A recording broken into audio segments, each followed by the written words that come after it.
পাকিস্তানের সেনারা যুদ্ধবিরতি লঙ্ঘন করেনি বলে দাবি করেছেন দেশটির সামরিক মুখপাত্র লেফটেন্যান্ট জেনারেল আহমেদ শরীফ চৌধুরী।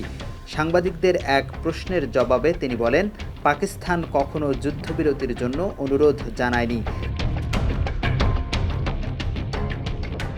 মুখপাত্রের দাবি, গত ৬ ও ৭ মে নিজেরাই পাকিস্তানে কাপুরুষের মতো হামলা চালিয়েছে, তারাই আবার মধ্যস্থতার অনুরোধ জানিয়েছে। তবে পাকিস্তান স্পষ্ট বার্তা দিয়েছে, উপযুক্ত জবাব দেওয়ার পরই কেবল যোগাযোগ করবে। লেফটেন্যান্ট জেনারেল শরীফ বলেন, ভারত পাকিস্তান যুদ্ধের কোনো সুযোগ নেই, কারণ এর সাথে ১৬০ কোটি মানুষের জীবন জড়িত।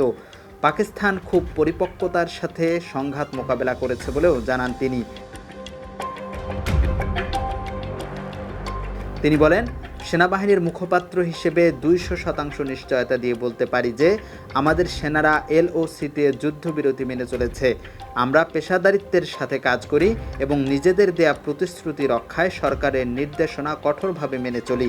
আমরা শান্তিপ্রিয় জাতি, তবে কোনো আগ্রাসন হলে তার জবাবও দেব। ইউএফটি ফার্স্টের সাথে ট্রেড করুন যে কোনো জায়গা থেকে।